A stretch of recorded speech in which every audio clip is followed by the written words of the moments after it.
acknowledge the Lord.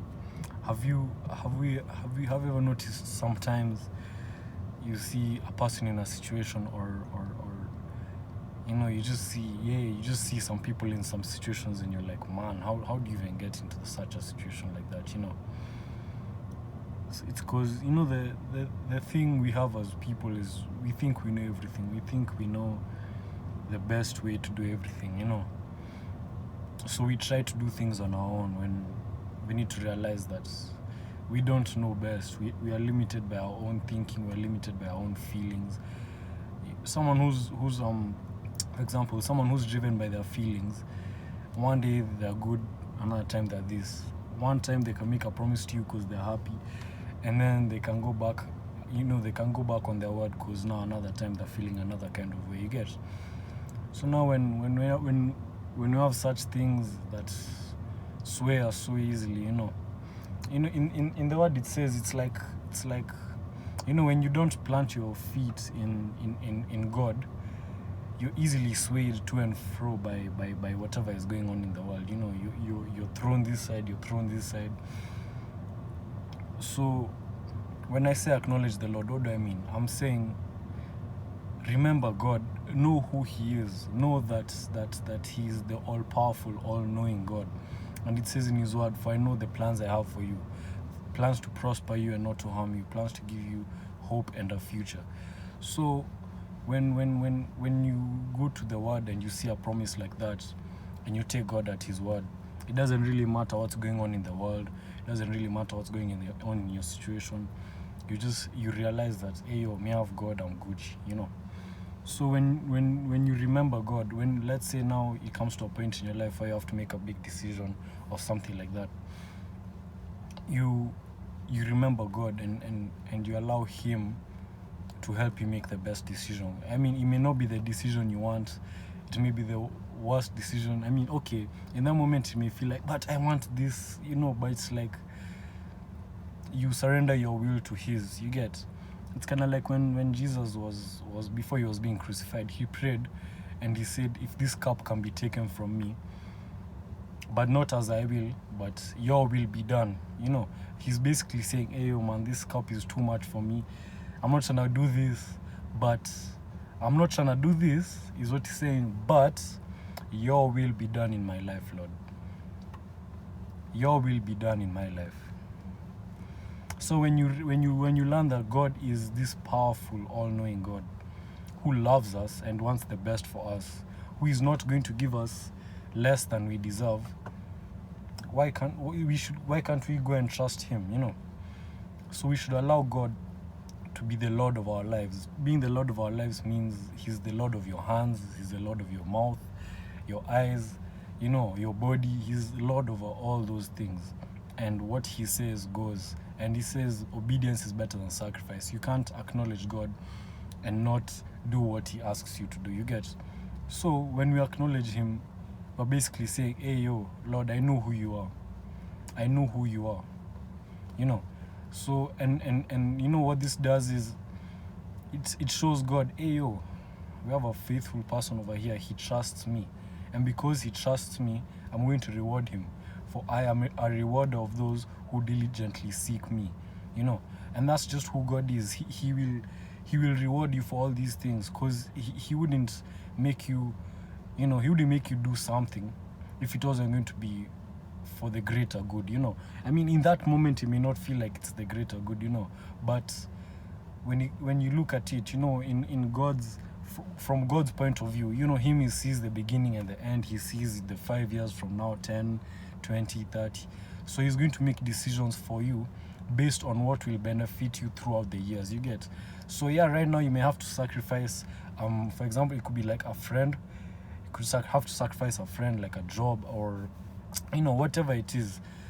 But then you realize some time goes by and then you're like, wow, I'm so glad I listened to God. Look how much, I mean, yeah, sure, I wanted that thing, but that thing would have destroyed me. That thing would have taken me who knows where, and you'll just be thanking God. You'll be like, wow, thank you, God, that you didn't answer some of my prayers. Do you know some prayers not being answered are a blessing? Did you know that? It's basically God saying, I have better for you. and God wants the best for you. So when you acknowledge the Lord, you're basically saying, hey Lord, take me the safest way possible, take me the best way possible, and such things, So it's just better, because when it's us, we don't know what's going to happen, and if we decide to take ourselves, that means we're saying, hey yo, I have the strength, so me, I'll take myself, I'm good. But when you trust in the Lord and acknowledge and remember him, and he sends you, he's obviously going to back you up, he's going to strengthen you, he's going to prepare you, so that when that thing comes, you'll be ready for it, and God will be there right behind you. He'll be with you in that moment, so you don't even have to be scared or anything like that, because you remembered him, so he's going to remember you, he's going to be with you, and he's going to walk with you. He won't leave you, he won't let you down, he won't tell you that he do this and then leave you. No. He's going to tell you, first of all, he's going to choose for you what's best for you, as a loving parent would, but he's not gonna force you. It's like if there's a hot stove over there and he tells you, hey, don't touch it, it's gonna hurt you, God will be like, hey, don't touch it. But then if you decide, man, to do what I want, go get burnt, he'll just be waiting for you to come back, if you choose to come back. But if you do choose to come back, he will be waiting for you with open arms. So trust the Lord and acknowledge him in all your ways. Actually, let me say it. Acknowledge the Lord in all your ways, and he will make the crooked path straight. He will guide you on where to go. He will show you what to do. He will guide you. He will tell you what you should do. And you need to back this up with obedience and faith. Because he won't really explain to you everything. He won't tell you to go do this at this time, and you're going to be doing this, and this, and then the outcome is going to be this, and this. No, he'll tell you, do this. And you'll be like, but God, kind of like Moses when he was being told to go and appear before Pharaoh. Was it Pharaoh? Yeah. And he started giving excuses, so many excuses. But Lord, I can't talk very well, but Lord, this, that. And God is like, man, I know what I'm telling you to do. So when you acknowledge him and you choose to obey, you'll realize, whoa, okay. It's kind of like you'll be like walking on water, because God has you now. And you won't end up in a situation where you're like, oh my gosh, what happened to that person, because God will be the one leading you, he'll be the one guiding you. So when you always choose to acknowledge him and remember him and put him first, that means his thoughts above yours, his ways above yours, his everything above yours. So also, what he chooses, his will above your own. It may not be the one you want, but it'll be the one that's most beneficial for you, because God is a good father. He's very good to us, man. Like, it may not look like it, but have you noticed that God is you're always well taken care of? It may not look like it, but you're taken care of. But you don't notice these things, but you're taken care of. And when for example, look at it like this. You don't control your breathing. You don't control what happens in your body. You don't control, creating new cells. You don't control any of that stuff. It's done for you almost automatically. Kind of like the animals and the plant. They're not they know what to do because they're obedient to God's will. So that's how they know where to go. That's how they know what to do. That's how they know all these things. Because who tells them these rules? So if us, we also like them choose to obey and listen, also us will also be able to perform in an optimum way, because we have God backing us up, and we're not fighting in our own strength. When you fight in your own strength, that's when the enemy is able to overtake and overpower you. You get, because against the enemy, there's nothing you can do. So when you have God backing you up, you can do anything, fam. You can do literally anything. And the beautiful thing is that grace, that strength, that whatever it is, it never ends, because God is the source. So when you learn to align yourself with him, when you learn to put him first and align your will with his will and obey him, man, you'll really realize that God will be taking you on a journey. It may not be the one you want, but it'll be the journey where later on you'll be like, wow, I'm so glad I listened. Look where I was, look at me now. So you can trust the Lord. You can put your faith in him.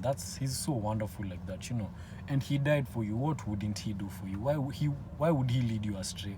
Why would he cause you to stumble? Why would he cause you to hurt you? No. He may allow tests and trials to come your way, but it's only to grow you and to help you to become a better person, not to hurt you. You get?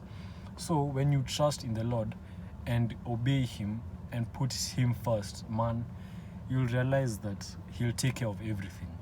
You'll be his responsibility. And honestly, who can snatch you from his hand? No one. No one can. So I just want to encourage us, put your faith in God. Trust him. He wouldn't tell you to do something without helping you. He wouldn't send you into a battle alone. He would never do that. And when you go with God, you're basically saying, I want the victory. So, I mean, who doesn't want the victory, man? I know I always want the victory, for sure, for sure. So put your trust in him, put your faith in him. He's there for you and he loves you so much. Remember him always, and he will always direct and guide you. And if he's guiding and directing you, you won't really find yourself, you know, in a situation where you're just like, oh man, I shouldn't have obeyed God, I shouldn't have listened. No, you will never say that. Trust him.